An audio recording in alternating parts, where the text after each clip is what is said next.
issue of the difficulties people face unplugging their network of friends and loved ones when it comes to this type of information. I get emails all the time from viewers and subscribers complaining that they find a high level of difficulty in communicating this type of information and this type of what people call conspiracy to their network of friends. They tell me how people reject this information, people fight it, people laugh at you, people call you crazy, call you names. And this is very common when it comes to this type of thinking and this type of knowledge, and I faced it. I assure you that everyone else who delved into this realm of research has faced it. When I first started looking into this stuff and discovering this stuff and realizing what is wrong with the world, I felt like it was my obligation to tell and convince everyone around me of this new type of information that I have come across. But in essence, years down the line, I've learned that it does not work this way. A lesson comes to mind, and this is an ancient Chinese lesson where when teachers wanted to teach knowledge, they used to tell their students that when someone is thirsty, you give them half a cup of water. If they remain thirsty, then you supply them with the second half. This means that first, when someone needs to acquire knowledge, he first has to be thirsty for it. And only after his thirst has been communicated to you, you supply them with half a cup of water. You don't shower them with a full gallon of water, because this is only going to push them away. You give them half a cup. If they ask for the second half, you supply it to them. If they don't, it's not your responsibility. They will sooner or later in their lives. The best way for people to see and change their way of thinking is for them to experience the change, is for them to see and research this knowledge rather than someone telling it to them. So if you do care about someone, or if you do want to share this information, you gotta be very subtle. You gotta do it in a smart way, and you gotta bring the person in. Ask them questions instead of supplying the answers. You're sitting watching the news with your friend, and he's talking about certain situations being broadcast on the news. Ask him, why do you think this is this way? Why do you think these stories are covered? Through such type of discussion, rather than preaching, you will build a certain level of trust or a level of comfort between you and the desired listener. And this can help you now to take it to the next step, which is to facilitate ways for him or her to achieve or receive the knowledge that you find valuable. Then the ones who are ready to see and the ones who are ready to be unplugged will do so.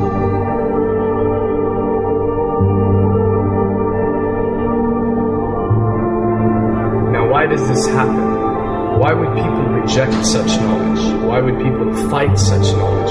Why would people attack you? Well, it happens most definitely for one of the following reasons.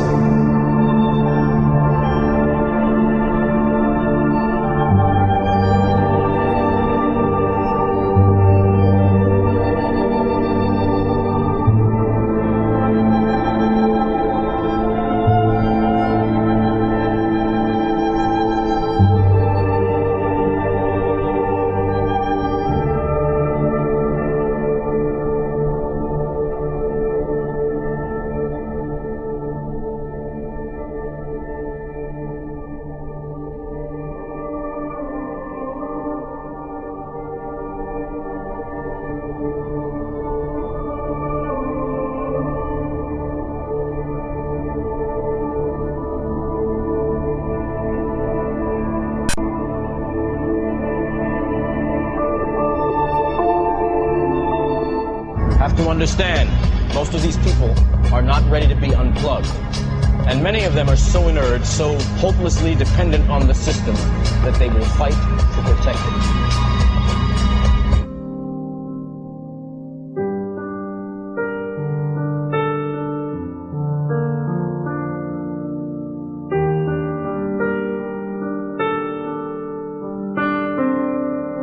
The greatest hypnotist on planet Earth is a oblong box in the corner of the room. It is constantly telling us what to believe is real.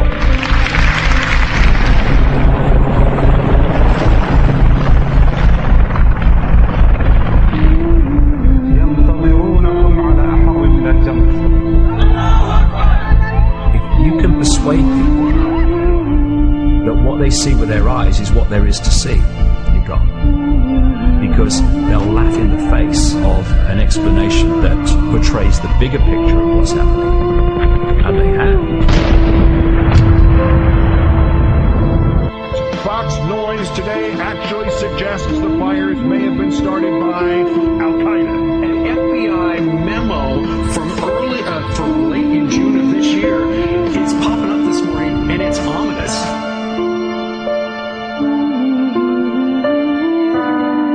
Those who oppose this vital tool in the war on terror need to answer a simple question. Which of the attacks I have just described would they prefer we had not stopped?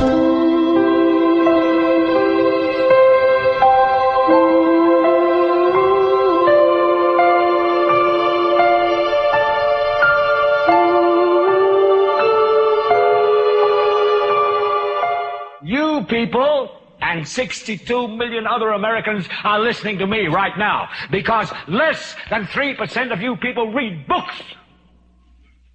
Because less than 15% of you read newspapers.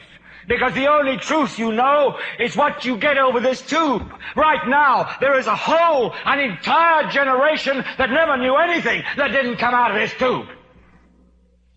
This tube is the gospel, the ultimate revelation.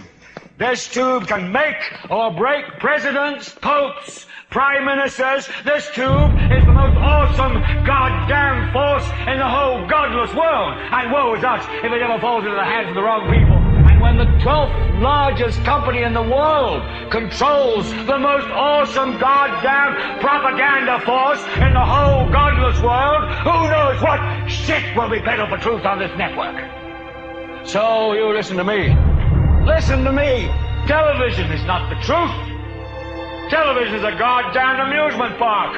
Television is a circus, a carnival, a traveling troupe of acrobats, storytellers, dancers, singers, jugglers, sideshow freaks, lion tamers, and football players. We're in the boredom-killing business. So if you want the truth, go to God. Go to your gurus. Go to yourself. Because that's the only place you're ever going to find any real truth.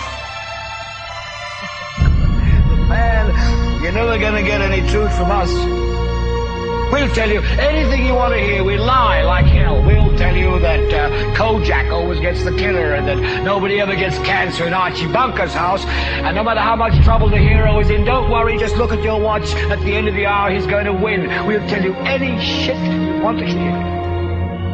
We deal in illusions, man. None of it is true. But you people sit there day after day, night after night, all ages, colors, creeds. We're all you know. You're beginning to believe the illusions we're spinning here. You're beginning to think that the tube is reality and that your own lives are unreal. You do whatever the tube tells you. You dress like the tube. You eat like the tube. You raise your children like the tube. You even think like the tube. This is mass madness, you maniacs. In God's name, you people are the real thing. We are the illusion. So turn off your television sets. Turn them off now. Turn them off right now. Turn them off and leave them off. Turn them off right in the middle of the sentence I'm speaking to you now. Turn them off.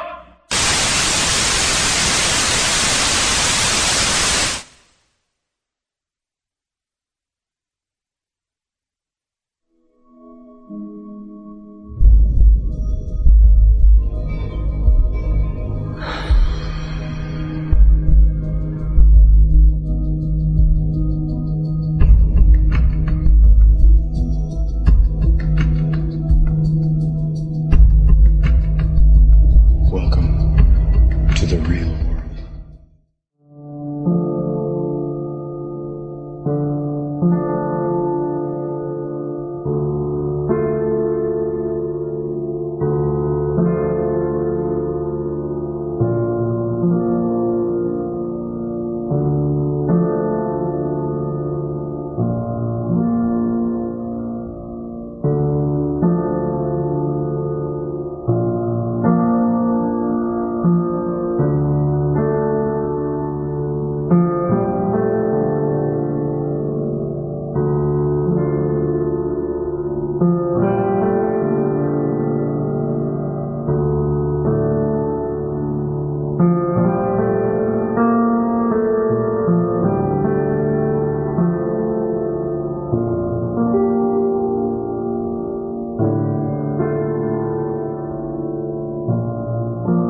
Behind closed doors, the Freemasons were free to indulge in secret rites and rituals handed down to them by their ancestors, and these became the basis of their levels of membership, called degrees.